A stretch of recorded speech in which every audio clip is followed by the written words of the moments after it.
जिस तरह आप सबको पता है कि आज नेशनल इकनॉमिक काउंसिल की मीटिंग थी, उसमें हमने खैबर पख्तूनख्वा की आवाम का मुकदमा बेहतरीन अंदाज में लड़ा। खैबर पख्तूनख्वा की आवाम के लिए ये खुशखबरी है कि आज हमने जो NFC अवार्ड है, जो हमारे कबाइली अजला को 2018 में शामिल किया गया था और उसके बाद हमारी NFC को अपडेट नहीं किया जा रहा था। इंतज़ामी तौर पर हमारे मर्ज अजला को शामिल किया गया था, लेकिन फाइनेंशियल तौर पर वो शामिल नहीं हुए थे। तो आज NEC में हमने वो मुकदमा रखा। शहबाज शरीफ साहब की तरफ से ये वादा किया गया कि 180 दिन के अंदर अंदर NFC अपडेट होगा, NFC पर बाकायदा मीटिंग्स होगी और 180 दिन के अंदर अंदर तमाम सूबे 11th NFC को फाइनल करेंगे इंशाअल्लाह ताला। अगर 180 दिन के अंदर तमाम सूबे हमारे कबाइली अजला के हकूक़ पर मुतफिक नहीं हुए तो शहबाज शरीफ साहब ने कहा कि मैं समरी प्रेसिडेंट साहब को भेजूंगा और प्रेसिडेंशियल आर्डर से हमारा 7th NFC अपडेट होगा, जिसमें हमारे कबाइली अजला का शेयर शामिल होगा इंशाअल्लाह ताला। ये खैबर पख्तूनख्वा के आवाम के लिए खुशखबरी है। दूसरा, जो हमारा AIP पर कट लगा था, वो मुज़ाकरात के बाद काफ़ी हद तक बेहतर हुआ है, लेकिन हमने मज़ीद डिमांड की है और इंशाअल्लाह ताला अभी इसके बाद जो ड्राफ्ट आएगा तो उसमें हमारे AIP का शेयर, मर्ज एरिया जो हमारी ADP है उसका शेयर, इंशाअल्लाह हमें उम्मीद है कि उसमें हमें काफ़ी बेहतरी आएगी। और जिस तरह शहबाज शरीफ साहब ने मीटिंग के स्टार्ट में कहा कि जो हमारे सियासी मसले हैं तो उस पर मीटिंग के बाद इंशाअल्लाह ताला वाज़ा मौक़िफ़ आएगा तो वो भी आपके सामने जल्द आ जाएगा इंशाअल्लाह ताला। शुक्रिया। सर ये बताइएगा कि जैसे NFC की अच्छा, जो गंदम का मसला था वो भी हमने उठाया। गंदम का मसला, एक तो मैंने ये कहा कि आईन में आर्टिकल 151 में 151 में गुड्स की ट्रांसपोर्ट का फ्री मूवमेंट लिखा है। अगर फ़र्ज़ करें एक सूबा मुसलसल जो है वो फ्री ट्रेड नहीं होने दे रहा या फ्री मूवमेंट नहीं होने दे रहा, तो आर्टिकल 151 आइन से ख़त्म कर दिया जाए ताकि तमाम सूबों को फिर अपनी मर्ज़ी दी जाए। उनकी मर्ज़ी है कि कोई चीज़ छोड़े या ना छोड़े। अगर आर्टिकल 151 आइन में शामिल है तो उस पर अमल दरामद कराना जो है वो वफाक की ज़िम्मेदारी है तो वो हो।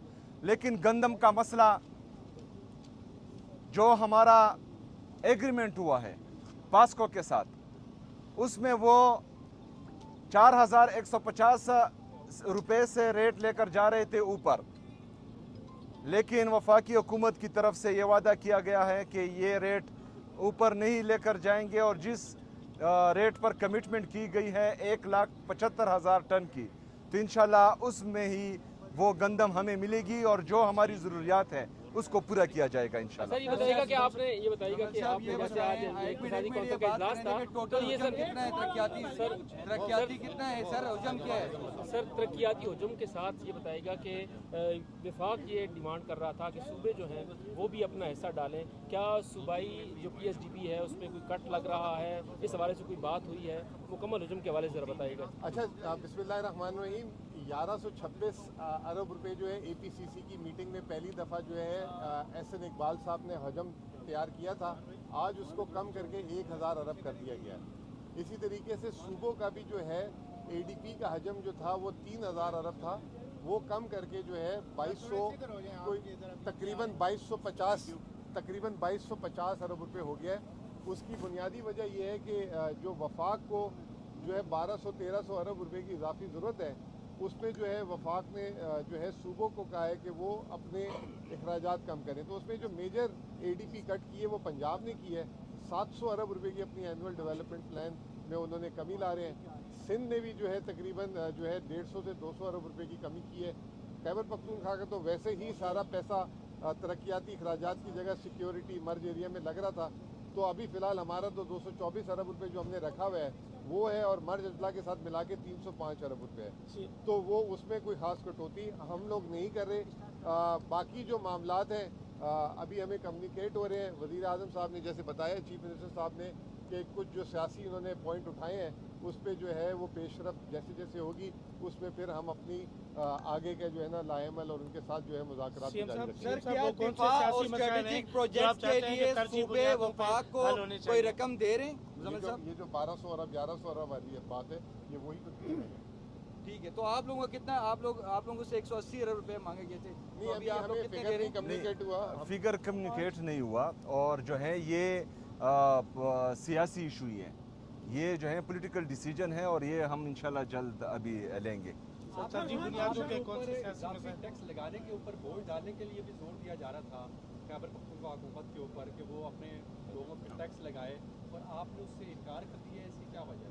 नहीं, हमने बिल्कुल भी नहीं। हमने तो 2 साल में अपने महसूलात को डबल किया है, 65 अरब से 129 अरब, और हमें इनके बोलने से पहले ही इस साल हम अपने बजट को 175 से 180 अरब रुपये लेके जा रहे हैं, जो मेरे ख्याल से उसके आसपास ही वो चाह रहे थे। उनको पता नहीं था कि हमने तो खुद अपना एक टारगेट, चीफ मिनिस्टर साहब ने का पहले दिन से ये कि अपनी ओन सोर्स रेवेन्यू बढ़ाना है, तो ये मेन जो महसूलात बढ़ाने का जो है वो पंजाब और सिंध का है।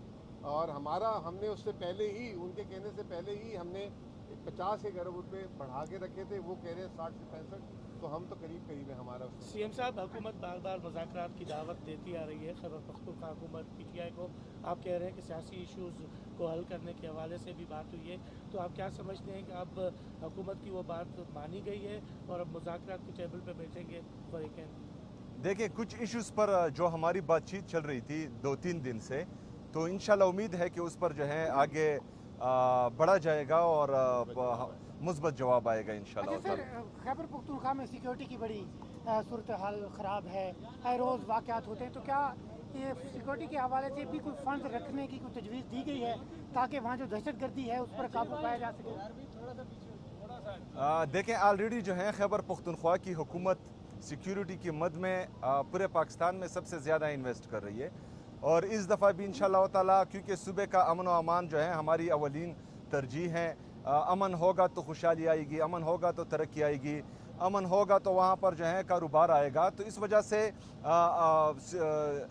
अमन के लिए इस दफ़ा तकरीबन मेरे जब से मैंने हल्फ लिया है 15 अक्टूबर से अब तक 30 अरब रुपए से ज़्यादा तकरीबन मैं वहाँ पर इन्वेस्ट कर चुका हूँ, अपनी सीटीडी में, अपनी पुलिस में, उनकी कैपेसिटी इन्हेंसमेंट में, उनकी इंफ्रास्ट्रक्चर डेवलपमेंट में, मॉडर्न इक्विपमेंट में, ये तमाम आ चुकी हैं। तो डेफिनेटली इंशाल्लाह ताला हम जो हैं अपनी पुलिस, अपनी सीटीडी, अपनी स्पेशल ब्रांच को मजीद मजबूत बनाएंगे। सर, वफाक और सीएम के पीके का वर्किंग रिलेशन बहुत बेहतर हो गया है माजी की निस्बत, लेकिन क्या वजह है कि अडियाला पे आपका कोई अभी दाल नहीं गल रही? क्या वजह, कोई मुलाकात नहीं आप कर पा रहे? कोई ये भी मनवा लें मुतालबा। देखिए, वर्किंग रिलेशन जो हैं वो जो मेरे सूबे के हक में होगा, अभी एनएफसी की जो मीटिंग होती है वो अटेंड करना बहुत ज़रूरी होती है, क्योंकि वो सूबे का मुकदमा आपको लड़ना होता है। लेकिन एनएफसी और एनईसी में एक बुनियादी फ़र्क है। एनएफसी में अगर एक भी सूबा कोई डिसीजन वीटो करता है तो वो वीटो हो जाती है। एनईसी में मेजॉरिटी पर डिसीजन होती है, मतलब एक सूबे को ये इख्तियार नहीं होता कि वो कोई डिसीजन वीटो कर सके। तो ये दोनों जो है एनईसी पर अगर हम शिरकत करते हैं अपने सूबे के लिए, अपने सूबे की आवाम के लिए, अगर एनएफसी में हम शिरकत करते हैं तो अपने सूबे के लिए, अपने सूबे की आवाम के लिए। तो जहाँ पर मैं सूबे का जो है बड़ा हूँ, तो जहाँ पर मेरे सूबे का फ़ायदा होगा, मेरे सूबे की आवाम का फ़ायदा होगा, उस हर फोरम पर इंशाल्लाह ताला मैं जाऊँगा और वहाँ पर अपना मुकदमा भी रखूँगा और अपनी आवाज़ भी उठाऊँगा। बहुत हाईलाइट हो रहा है कि 40 एमपीए जो हैं वो इस वक्त आपके खिलाफ उनका एक ग्रुप बन चुका है, तो उसके बारे में आप? अच्छा, इसके साथ ही सवाल ऐड कर दें कि वफाकी हुकूमत का एक इल्ज़ाम है कि सूबे जो है डेवोल्यूशन के बाद समाजी शोबों में बहुत कम पैसे खर्च कर रहे हैं, और तालीम और सेहत और ज़राअत इनका बहुत बुरा हाल है। सूबे जो है ज़्यादा खर्च करे, खासतौर पर कहते हैं बलूचिस्तान और केपी की हुकूमतें ज़्यादा खर्च नहीं कर रही समाजी शोबों पर, इस पर क्या बात? अच्छा, हमारे 3 शोबे जो हैं वो टॉप पर है, एक तालीम का, एक सेहत का, एक लॉ एंड ऑर्डर का। اس پر ہم جو ہیں بہترین انویسٹمنٹ کریں. اس کے ساتھ ساتھ پھر جو عمران خان صاحب کی ویژن کے مطابق احساس پروگرامات ہے, چاہے وہ شیلٹر ہومز ہوں, زمون کور کے یتیم بچے ہوں, باقی جتنے بھی کوئی بھوکا نہ سوئے, شیلٹر ہومز وغیرہ جتنے بھی ہیں, وہ تمام صرف خیبر پختونخوا میں جاری ہیں. اس کے بعد جو صحت کارڈ ہے وہ سب سے بڑا انقلابی قدم ہے عمران خان صاحب کا, اور صرف پورے پاکستان میں خیبر پختونخوا کے ہر بندے کو جو ہے صحت کی سہولت مفت مل رہی ہے. تو سوشل سیکٹر پر ہم آلریڈی انویسٹمنٹ کر رہے ہیں. اس دفعہ میں نے اپنی ٹیم کو بتایا ہے کہ ایک تو ہم پاکستان کا 45% جو ہے وہ فارسٹ کنٹریبیوٹ کر رہے ہیں پاکستان کے فارسٹ میں. اس کے علاوہ جو ہمارے ٹوٹل ایریا کا خیبر پختونخوا کا 26.7% وہ جو ہے ہمارا فارسٹ ہے. تو اب ہم مزید فارسٹ کو ایکسپینڈ کرنے کے لیے میں نے اپنی ٹیم کو بتایا ہے کہ اس کے لیے ہم خاص رقم رکھ رہے ہیں. جو پرائیویٹ لینڈ ہے جہاں پر جو ہے خود لوگ درخت اگاتے ہیں اور پھر جو ہے ان سے بزنس کرتے ہیں, کاٹتے ہیں, تو اس دفعہ ان کو کاٹنے نہیں دیں گے. خیبر پختونخوا کی حکومت انشاءاللہ تعالی اس سے وہ درخت خریدے گی اور اس کی پیمنٹ خیبر پختونخوا کی حکومت کرے گی. باقی جو لوگ جو ہیں وہاں پر درخت لگانا چاہتے ہیں جو بیرن لینڈ ہے ان پر, تو خیبر پختونخوا کی حکومت ان کو بھی جو ہے انشاءاللہ تعالی فیسیلیٹیٹ کرے گی. اور ہم چاہتے ہیں کہ اس کو مزید جو فارسٹ 26.7 ہے اس سے بڑھا کر مزید انشاءاللہ پاکستان کو کنٹریبیوٹ کریں. شکریہ جی, تھینک یو.